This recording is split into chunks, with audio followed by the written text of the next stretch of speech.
సంఘానికి, గ్రామానికి అందించినట్లు ఈ రాత్రి మన మధ్యలో నిలబడబోతున్నటువంటి దైవజనుల మీద దేవుని ప్రత్యేకమైన అభిషేకము, ఆయన కృప నిలిచి మనతో మాట్లాడినట్లు ప్రార్థన చేసుకుందాం. మహాపరిశుద్ధుడా, ప్రేమ కలిగిన తండ్రి, జీవాధిపతి అయిన యేసయ్యా, మీకు వందనాలు చెల్లిస్తా ఉన్నాం అయ్యా. ఈ రాత్రికాల సమయంలో ఈ ప్రాంగణంలో అయ్యా ఇదిగో తండ్రి, మీ నామాన్ని హెచ్చిస్తా ఉన్నాము నాయన.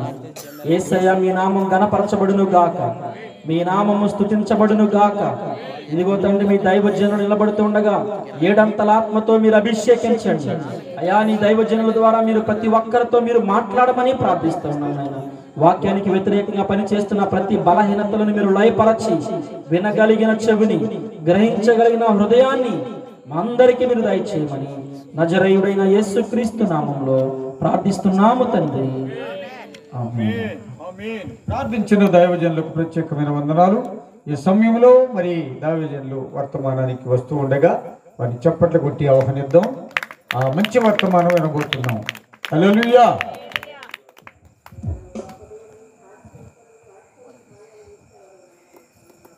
Praise the Lord. హల్లెలూయా, హల్లెలూయా.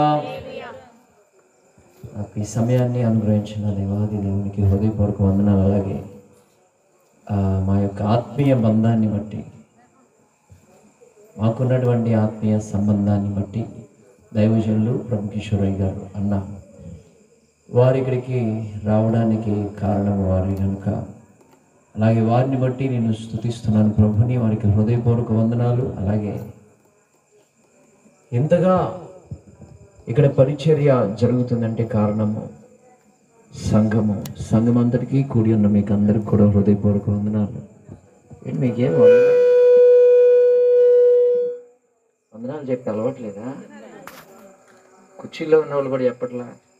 ప్రభు కిషోరయ్య గారు మొత్తం కూడా అసలు సూటిగా వాక్యం చెప్తారు. మీ అందరికి వందనాలండి.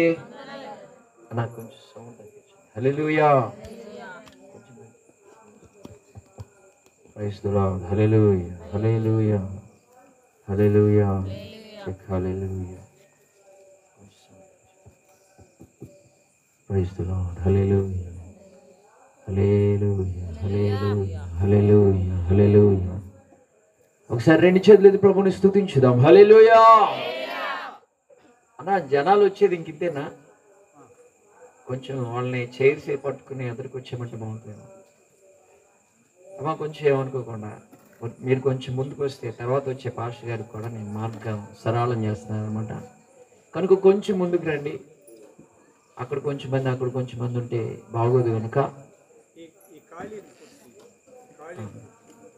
ఈ ఖాళీనంట పూర్తి చేయండి. అధ్యక్షులు వారు చెప్తున్నారు కనుక ఆ కుర్చీలు తెచ్చుకుని దాని మీద కూర్చోవచ్చు, ఏం పర్లా. త్వరగా. హల్లెలూయా. ఇప్పటికే నాకు ఇచ్చిన సమయంలో 5 నిమిషాలు అయిపోయింది, అరగంటలో. Praise the Lord. హల్లెలూయా. ఒక చిన్న ప్రార్థన చేసుకుందామా? ఒక చిన్న ప్రార్థన. అందరూ కూడా సింహాసనాసీనుడైన యేసు వైపుకు 2 చేతులు ఎత్తి ఒక్క నిమిషం ప్రభుకి ప్రార్థన చేద్దాం. ఈ రాత్రి కాల సమయాన్ని ప్రభువే మనతో మాట్లాడబోతున్నాడు.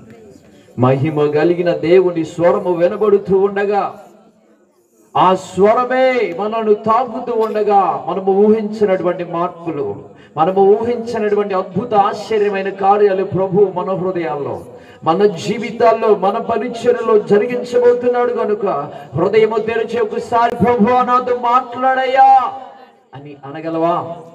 ఏ స్వరమైతే అబ్రహాముకు వినబడిందో, ఏ స్వరమైతే గిద్యోనుకు వినబడిందో, ఏ స్వరమైతే తన భక్తులకు వినబడిందో, ఈ రాత్రి అదే స్వరము నీకు వినబడబోతూ ఉండగా, ఆ వినే స్వరము కొరకై నీవు ఆయత్తపడగలవా? ప్రభువా నీవు నాతో మాట్లాడయ్యా నీ హృదయాలను సిద్ధపరచుకోగలవా? ప్రతి విధమైనటువంటి వాక్యానికి విరుద్ధమైనటువంటి దురాత్మ శక్తులన్నిటినీ యేసు నామములో బంధిస్తూ ఉన్నాం.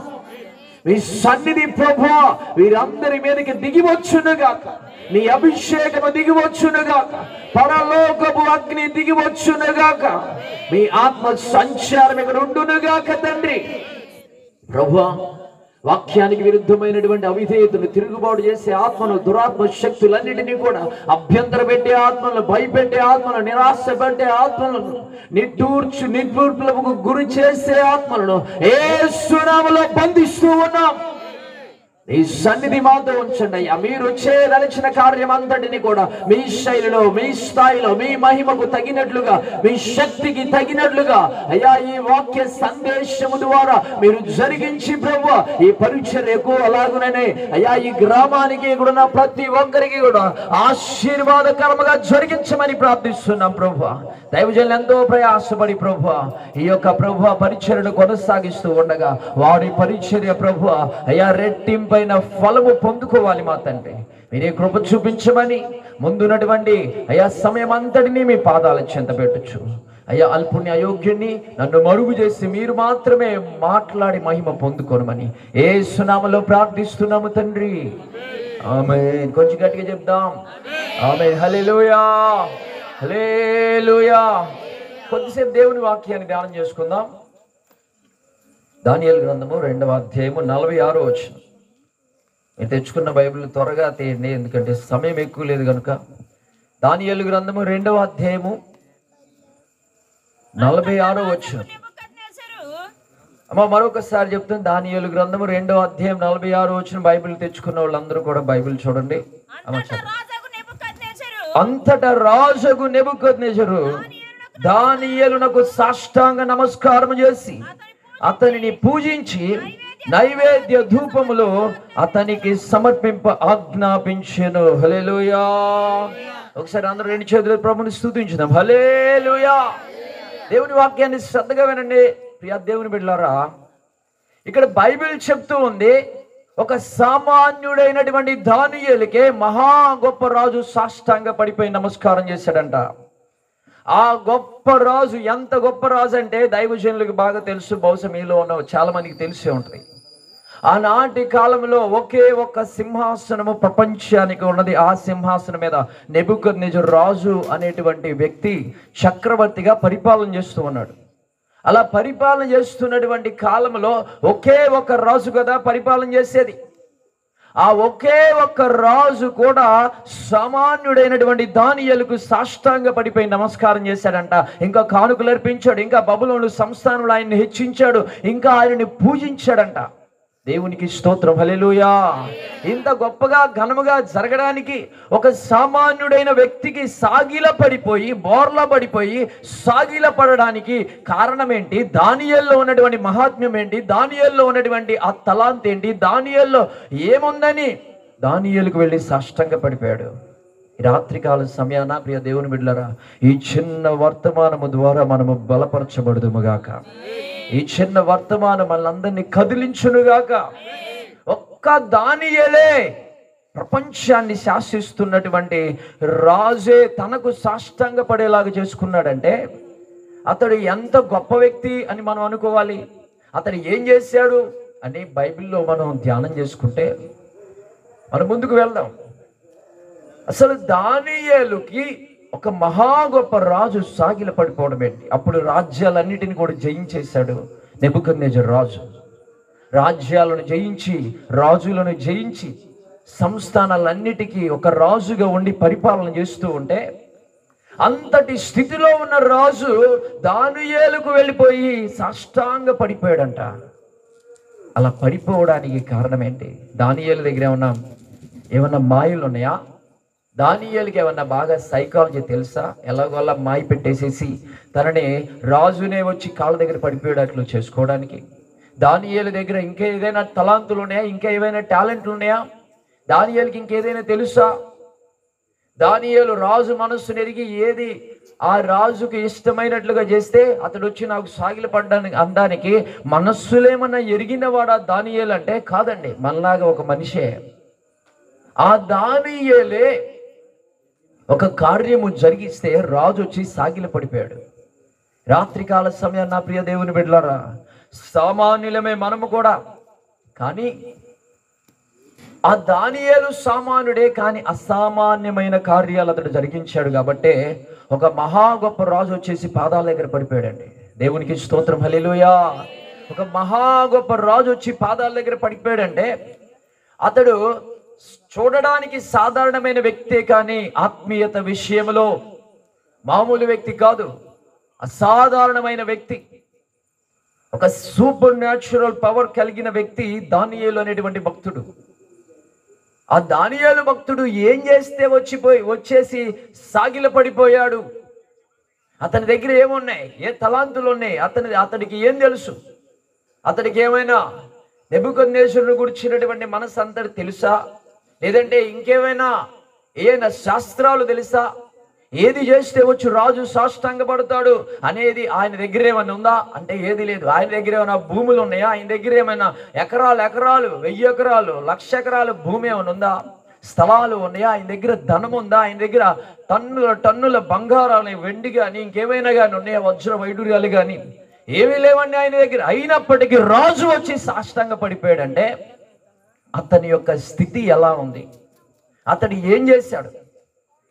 ధ్యానం చేసుకుందాం. 2వ అధ్యాయము 25వ వచనం నుండి ఒకసారి చదువుదాం. దానియేలు గ్రంథం 2వ అధ్యాయం 25వ వచనం. కావున అర్యోకు రాజునకు భావము తెలియజెప్పగల ఒక మనుష్యుని చెరపట్టబడిన యూదులలో నేను కనుగొంటినని రాజు సముఖమున మనవి చేసి దానియేలును త్వరగా రాజు సన్నిధికి తోడుకొని పోయెను. రాజు నేను చూచిన కలయు దాని భావమును తెలియచెప్పుట నీకు శక్యమా అని బెల్తెషాజరు అను దానియేలును అడుగగా దానియేలు రాజు సముఖములో ఇలాగు ప్రత్యుత్తరం ఇచ్చెను. రాజు అడిగిన ఈ మర్మము జ్ఞానులైనను గారడి విద్య కలవారైనను శకునగాండ్రైనను జ్యోతిష్కులైనను తెలియచెప్పచాలరు. అయితే మర్మములను బయలుపరచగలిగిన దేవుడొకడు పరలోకమందు ఉన్నాడు. దేవునికి స్తోత్రం. హల్లెలూయా, హల్లెలూయా. ఒక చిన్న వర్తమానమే, చాలా శ్రద్ధగా వినండి.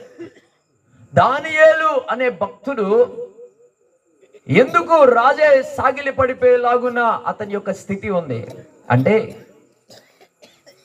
దానియేలు అంటుంది ఏంటంటే అక్కడ ఒక పెద్ద సమస్య ఎదురైంది. అది బైబిల్ చదువుతున్న వాళ్ళకి అందరికి కూడా తెలుసు. చాలా పెద్ద సమస్య ఎదురైంది. ఆ పెద్ద సమస్య ఎదురైనప్పుడు దానియేలు భక్తుడికి ఆ సమస్య తెలిసినప్పుడు వెంటనే ప్రభు దగ్గర గడిపాడు. ఆ ప్రభు దగ్గర గడిపినప్పుడు ఇంకా దానియేలు భక్తుడు అయ్యా, దానియేలు భక్తుడు నెబుకద్నెజరు రాజు దగ్గరికి వెళ్ళినప్పుడు నెబుకద్నెజరు రాజు నీకు ఇదేమైనా తెలుసా? నాకే కల వచ్చిందో ఏంటో అని అంటే అప్పుడు దానియేలు భక్తుడు అన్నాడు, అయ్యా నాకైతే ఏది తెలీదు. ఈ లోకములో ఉన్న వారికి ఎవరికి కూడా మనస్సుల్లో ఉన్నవి హృదయాల్లో ఉన్నవి ఎవరికి తెలియదయ్యా. మర్మాలు బయలుపరచుట దేవుని వశమే. హల్లెలూయా. ఆ మర్మాలంట బయలుపరిచేవాడు దేవుడే. పరలోకమందున్నాడు. ఈ లోకములో ఏది కావాలన్నా ఎవరి మనస్సులో ఉన్నది బయటికి తీయాలన్నా, ఏ రాజులో ఉన్నది బయటికి తీయాలైనా, ఏ కళ అయినా, కళ భావమైనా, ఏ దర్శనమైనా సమస్తాన్ని చూపించగలిగిన వాడు, స్పష్టముగా అర్థమయ్యేలాగున చేయగలిగిన వాడు, బోధించగలిగిన వాడు పరలోకమందున్నాడు. హల్లెలూయా, హల్లెలూయా. అయితే ఆ మర్మాలు ఎలా బయలుపరచబడతాయి? దానియేలు భక్తుడు అన్నాడు, మర్మాలు బయలుపరచుట పరలోకమందున్న వాడి సొత్తే, ఆయనే బయలుపరిచేది. అంతేగాని నా దగ్గర ఏమి లేదయ్యా అని నెబుకద్నెజరు రాజుతో అంటున్నాడు. అలాగున మనకి కూడా ఆ మర్మాలు తెలియాలి అంటే మనం ఏం చేయాలి? ఆ మర్మాలు మనకి తెలియాలంటే పరలోకంలో సీసీ కెమెరా పెట్టాలా? కొంతమంది ప్రబుద్ధులు పెట్టేయడానికి కూడా ఇష్టపడతారు. సీసీ కెమెరా పెట్టడానికి మనం ప్రయాణం చేయడానికి ఎంత టైం పట్టిందో తెలుసా?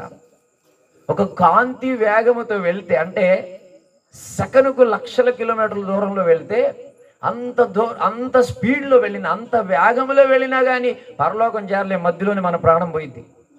ఒకవేళ దేవుడు శ్వాస ఇచ్చినా కానీ, ఒకవేళ అవన్నీ మంచిగా ఉంచినా కానీ మనిషి జీవితం ఒక 80 సంవత్సరాలు మహా అయితే.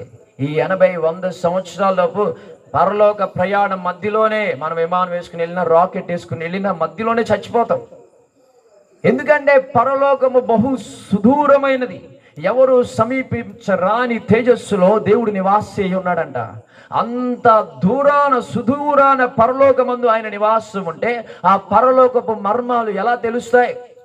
పరలోకమందు జరుగుతున్న విషయాలు ఒక మనిషికి చూపిస్తే ఇంకొక మనిషికి ఎలా తెలుస్తాయి? ఆ వ్యక్తి చెప్పితే తప్ప. కనుక బైబిల్ చెప్తూ ఉంది, దానియేలు భక్తుడే అన్నాడు, పరలోకమందు ఉన్నవాడే మర్మాలు బయలుపరిచేది, కానీ ఏ వ్యక్తికి కూడా అది సాధ్యము కాదు. కనుక ఆ పరలోక మర్మాలు మనకి ఎలా బయలుపరచబడతాయి? సీసీ కెమెరాలు పెడితేనో, లేదంటే ఇంకా ఆ పరలోకంలో ఉన్న దేవుణ్ణి వశీకరిస్తేనో అలాంటివి కూడా చేసేస్తారా? దేవుణ్ణి ఎలాగోలా మేము పట్టి పీడించేస్తాం అని చెప్పి ఏది చేసినప్పటికీ కూడా అలాంటివి రావండి. అయితే దానియేలు భక్తుడు ఒకటి చేశాడు. అది చూద్దాం 17వ వచనం నుండి. అప్పుడు దానియేలు తన ఇంటికి పోయి తన స్నేహితులైన హనన్యాకును మిషాయేలునకును అజర్యాకును సంగతి తెలియజేసి తానును తన స్నేహితులను బబులోనులో తక్కిన జ్ఞానులతో కూడా నశింపకుండునట్లు ఆ కళ యొక్క మర్మ విషయంలో పరలోకమందున దేవుని వలన కటాక్షము పొందు నిమిత్తమై ఆయనను వేడుకొనుడని వారిని హెచ్చరించెను. కిందకు చూస్తే అది కూడా ఆయన ప్రార్థన చేస్తూ ఉన్నాడు స్నేహితులతో కలిసి. నా ప్రియ దేవుని బిడ్డలారా, చాలా జాగ్రత్తగా వినండి ఈ వర్తమానాన్ని. ఉపవాస ప్రార్థనల్లో మీరున్నారు. ఇది 41వ రోజు. అలిసిపోయారా? అమ్మో 41 రోజులే. తింటున్నారో తింటలేదో మరి? వాక్యం అనే తింటున్నారా? ప్రతిరోజు వాక్యం మీకు వడ్డించబడుతుంది కదా, ఆ వాక్యాన్ని భుజిస్తున్నారా? కనుక బలం తెచ్చుకుందాం. ఈ 10 రోజులు ఇంకా మనం ఆ అభిషేకము చేత నింపబడాలి. వాక్యాభిషేకములను తడపాలి. ఈ 10 రోజులు వాక్యము చేత మనం బలం పొందుకోవాలి. అందుకనే కదా దైవజనులు ప్రయాసపడి ధనాన్ని, వారికి ఉన్నటువంటి శక్తిని, వారికి ఉన్నటువంటి జ్ఞానాన్ని, ఆలోచన అంతటిని వెచ్చించి ఈ సభలను ఏర్పాటు చేస్తుంది.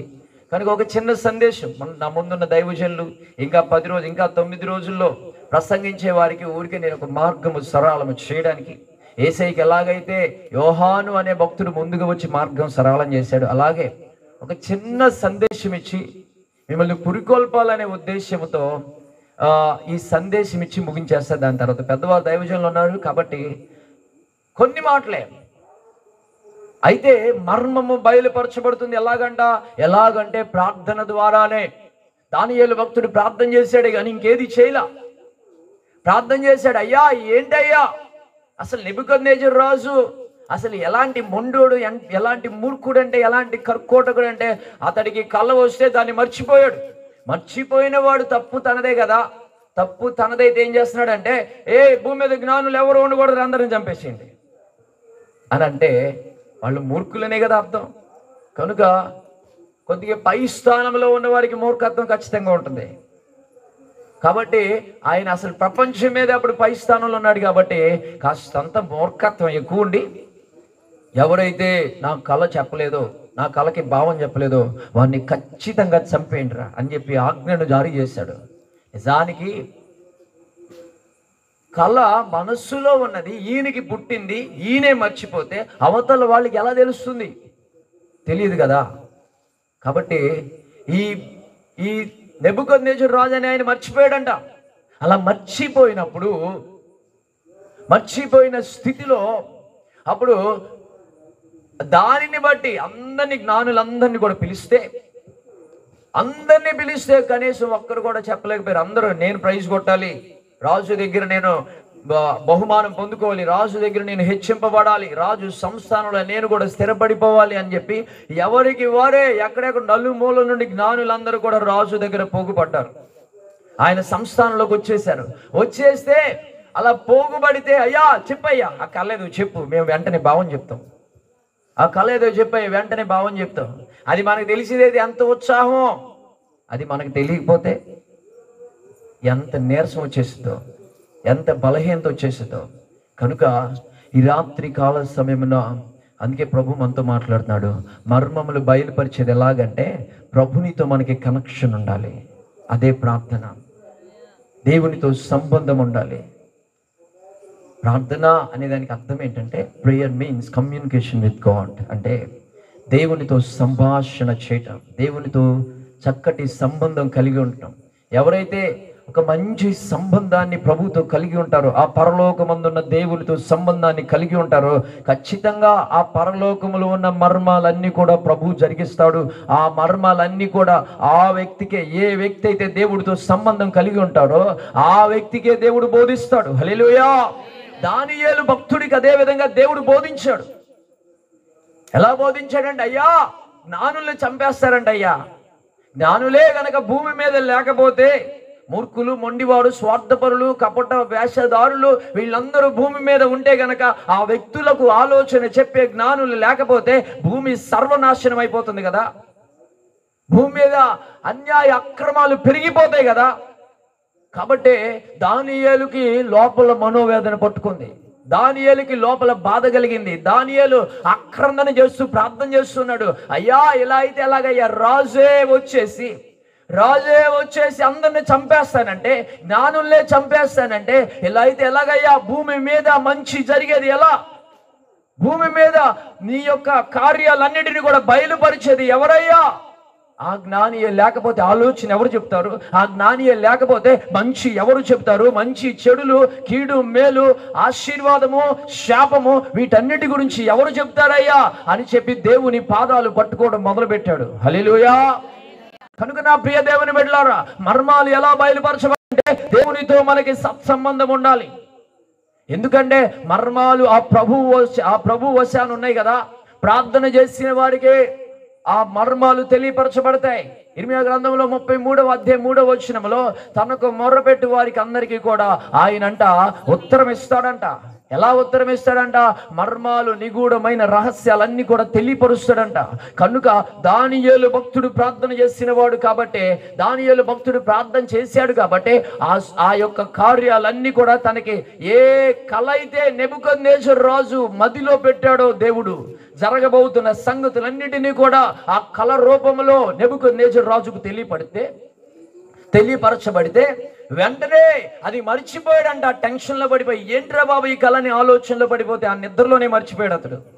ఆ నిద్రలోనే మర్చిపోతే వెంటనే అప్పుడు దానియేలు ఇవన్నీ కూడా దానిని బట్టి జరిగే పరిణామాలన్నిటిని బట్టి కూడా ఏం చేస్తున్నాడంటే చింతపడిపోయి, బాధపడిపోయి, కన్నీటితో ప్రార్థన చేస్తున్నాడు. అయ్యా అసలు ఇంత త్వరగా జ్ఞానుల మీదకి శిక్ష రావడానికి కారణం ఏంటి అని కనుక్కొని, అర్యోకు అనేటువంటి రాజదేహ సంరక్ష అధిపతిని కనుక్కొని, అయ్యా నాకు కొంచెం లైసెన్స్ ఇస్తావా, రాజు దగ్గరికి వెళ్ళి మాట్లాడాలి అని చెప్తే వెంటనే తీసుకొని వెళ్ళి నిలబెడితే అప్పుడు ఆయనతో మాట్లాడడం, నేను కొన్ని రోజులు ప్రార్థన చేసి కనుక్కుంటానయ్యా ఆ విషయం ఏంటో, కొంచెం నాకు టైం ఇస్తావా? మిగిలిన జ్ఞానులందరూ అయ్యా ఇది అసాధ్యం, ఇది ఎలా చెప్తాం, నీ మనస్సులో ఉన్నదాన్ని చెప్పడం మా వల్ల కాదు కదా అని చెప్తుంటే, కానీ దానియేలు భక్తుడు మాత్రం ఏమన్నాడంటే, అయ్యా మాకు కాస్తంత సమయం మేము దేవునితో గడపాలి, మాకు కాస్తంత సమయం మేము ప్రార్థన చేసి కనుక్కుంటాం, అది నీకు చెప్తామయ్యా అని చెప్పి నెబుకద్నెజరు రాజుకు తెలియపరిచి వెంటనే ప్రార్థన గదిలోనికి వచ్చాడు. హల్లెలూయా, హల్లెలూయా. ప్రార్థన చేసిన వాళ్ళందరికీ కూడా రాజులు సాగిలి పడరండి. ప్రార్థన చేసిన వాళ్ళందరికీ సాగిలి పడతారా? ఇప్పుడు ఇక్కడ మనమందరూ ఉన్నాం, మనందరికీ కనీసం మన పక్కన ఉన్న వాళ్ళు ఎవరైనా సాగిలి పడతారా? లేదు అంటే ఒక వార్డు మెంబర్ వచ్చి సాగిలి పడతారా? ఒక వాలంటీర్ వచ్చి సాగిలి పడతారా? సాగిలి పడరు. అందుకే మన ప్రార్థనలో ఒక పెను మార్పులు రావాలి. ఇది మొదలుకొని ఆమేన్, ఒక గొప్ప మార్పులు రావాలి. ఎలాగునంటే ఆ ఊర్లో అంటే నేను ఇదివరకు ట్యూషన్ నడిపించేవాడిని. ఒక చెల్లి లాస్ట్లో ఏంటంటే ప్రార్థన చేయించేవాడిని. ఓ చెల్లి ప్రార్థన చేస్తా ఏం చేసిందంటే, అన్నయ్య పలానా రత్నకళకి జ్వరం, అయ్యా ఏసయ్యా పలానా రత్నకళకి జ్వరం వచ్చింది, జ్వరం తీసేయ్యా, అయ్యా పలానోళ్ళకి జలుబు వచ్చింది తీసేయ్యా, పలానోళ్ళకి అది తీసేయ్యా అని చెప్పి, మా అన్నయ్య కాలు నొప్పి అయ్యా కాలు తీసేయ్యా అని చెప్పి ప్రార్థన చేసింది. కొంతమంది ప్రార్థనలు కూడా ఇలాగే ఉంటాయి. వెంటనే అని చెప్పి మళ్ళీ అంటే అని అలాగదని అందరు నవ్వేసిన తర్వాత కొంతమంది ప్రార్థనలు కూడా ఇలాగే ఉంటాయి. మొన్న ఒక ఆయన ఒక మీటింగ్లో ప్రార్థన చేస్తా ఉన్నాడు. పెద్ద ఆయన, చాలా సీనియర్ పాస్టర్ గారు, చాలా అనుభవం కలిగిన పాస్టర్ గారు, వయసు ఎక్కువే. ఆయన ఏం ప్రార్థన చేస్తున్నాడంటే కళ్ళు మూసుకొని సుత్తి సుత్తి సుత్తి సుత్తి అని అంటున్నాడు. నిజానికి అలా ప్రార్థన చేయొచ్చా? ఎంత అనుభవం! ఒక మామూలు విశ్వాసే స్తుతికి సుత్తికి తేడా తెలుసుకొని చాలా చక్కగా పలుకుతారు. ఒక సేవకుడు అలా చేయవచ్చా? అంటే నేను ఆయన గురించి, ఆయన చదువు గురించి నేను చెప్పట్లేదు, కానీ ఒకవేళ అలాంటి ప్రార్థన చేస్తే మనం ప్రభు యొక్క మర్మాలు, పరలోకంలో ఉన్న మర్మాలన్నీ తెలుసుకోగలుగుతామా? తెలుసుకోలేమండి. అలా ప్రార్థన చేస్తే ఉపయోగం ఏముండదు. అలాంటి స్థితి మనందరిది కూడా. ఒకవేళ పదాలు బాగుండొచ్చేమో, ఒకవేళ 1 గంట 2 గంటలు రోజంతా ప్రార్థన చేయొచ్చేమో, ఒకవేళ మన ప్రార్థన ఒక అభిషేకించబడిన ప్రార్థనగా ప్రార్థన చేస్తుంటే మిగిలిన వాడిని కదిలించవచ్చేమో. అయినప్పటికీ కూడా నా ప్రియ దేవుని విడలారా, అయినప్పటికీ మన ప్రార్థనలో ఫలితాన్ని బట్టి ఒక వ్యక్తి కూడా మనకి సాగిలి పట్టలేదేమో, ఒక వ్యక్తి కూడా మన మాట వినట్లేదేమో, ఒక వ్యక్తి కూడా మన ప్రార్థన చాలా శక్తివంతమైనదిగా మనం చేస్తున్నాం, నోరు తెరిచి బల్ల గుద్ది ప్రార్థన చేసేటట్లుగా ఉంటున్నాం. కానీ ఆ ప్రార్థనకు ఫలితము రాకపోయేసరికి ఏమన్నా ఏడ్చేవలే ప్రార్థన అన్నట్లుగా వేరే వాళ్ళు అన్నట్లుగా ఉంటుంది. కనుక రాత్రికాల సమయాన్ని గమనించండి. అయితే దానియేలు ప్రార్థన ఎలా ఉంది అనేది ఒక 6 విషయాలు నేను చెప్పేస్తాను, ముగించేస్తాను. ఒక్క 10 నిమిషాల్లో ముగించేస్తాను.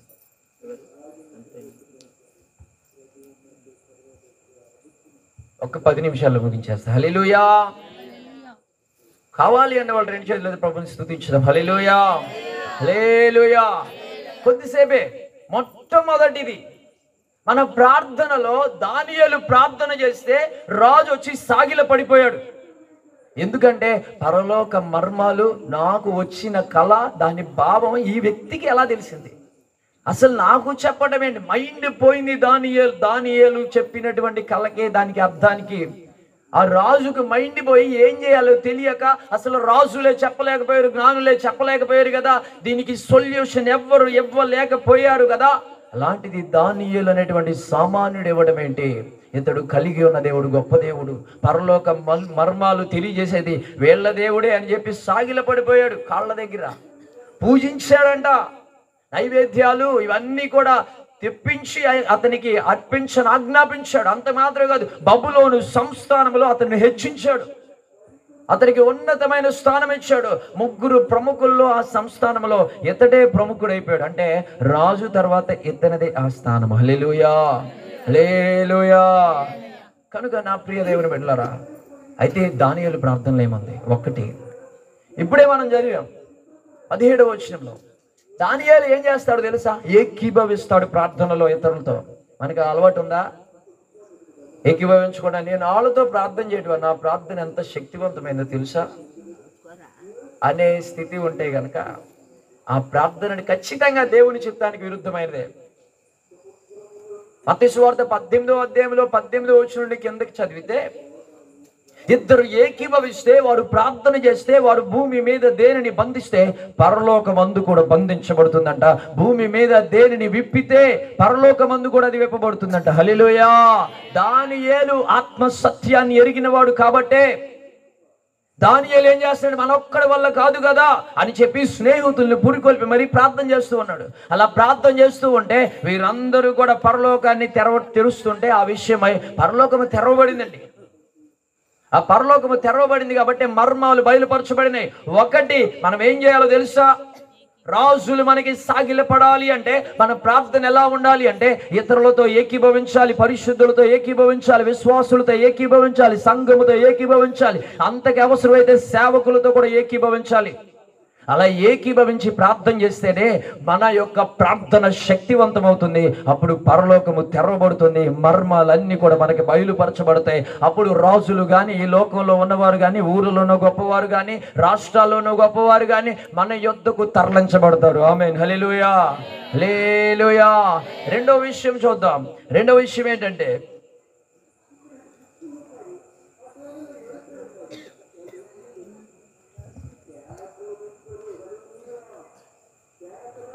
మొదటి అధ్యాయము త్వరగా చూద్దాం. 1వ అధ్యాయము 4వ వచనంలో ఆ తత్వజ్ఞానము వారు తెలిసిన వారై. 2వ మాట, దానియేలు ఎందుకు అంత బలమైన ప్రార్థన కలిగి ఉన్నాడు తెలుసా? అతడి ప్రార్థనకు వెంటనే పరలోక మర్మాలు బయలుపరచబడినాయి.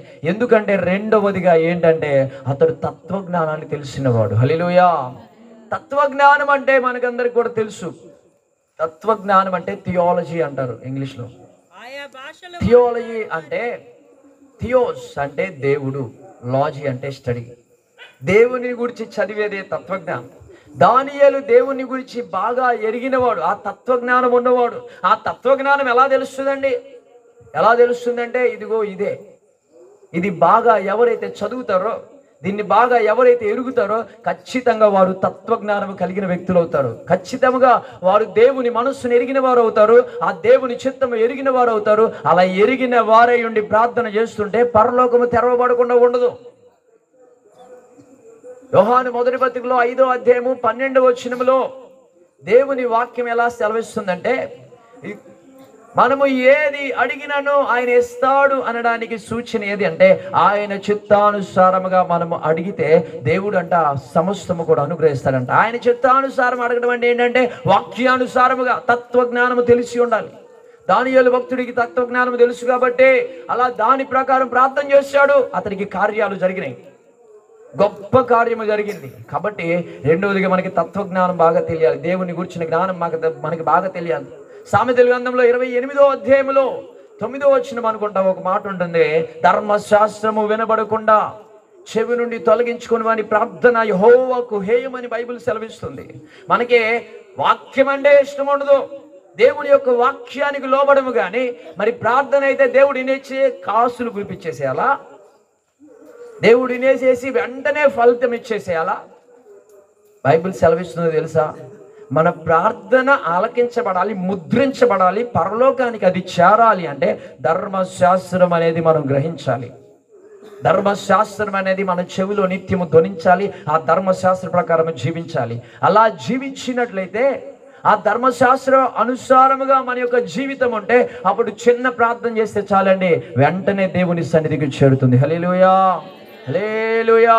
మరొక విషయము చెప్పేస్తున్నాయి, లేఖనాలు తర్కించేది లేదు కాబట్టి మరొక విషయం, మూడో విషయం ఏంటంటే, దానియేలు ప్రార్థన ఎందుకంత శక్తివంతమైనది, పరలోకాన్ని తెరవగలిగినది, మర్మాలన్నీ కూడా బయలుపడేటట్లుగా దానియేలు ప్రార్థన ఎందుకు చేసిందంటే, దానియేలు ఒక పరిశుద్ధుడు. ఎంత పరిశుద్ధుడో తెలుసా?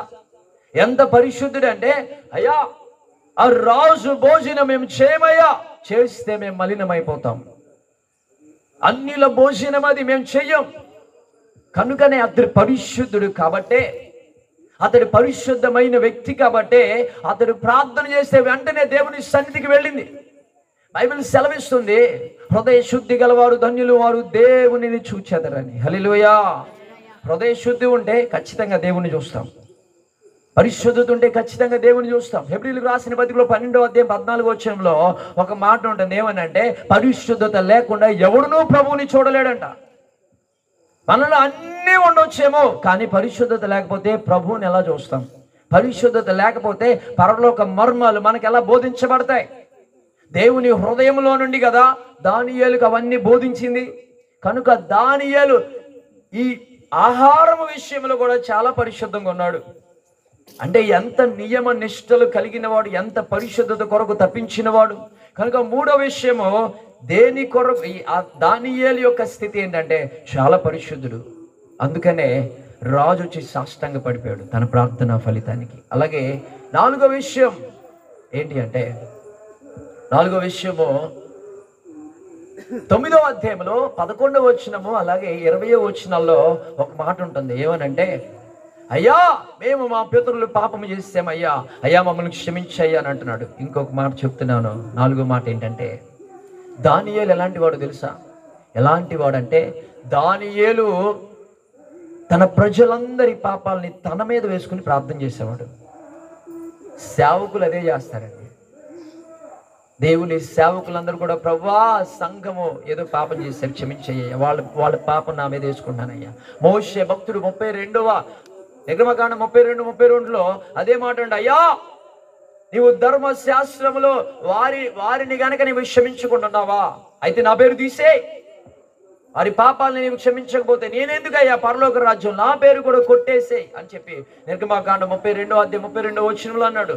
కనుక మనము ఎలా ఉండాలి, మన ప్రార్థన ఎలా ఉండాలి అంటే, మన ప్రార్థన పరిశుద్ధమైనదిగా ఉండాలి, మన ప్రార్థన పవిత్రమైనదిగా ఉండాలి. కనుక నా ప్రియ దేవుని బిడ్డలారా, పరిశుద్ధత మనము కలిగి ఉండాలి. అలాగే మరొక విషయము ఏంటంటే,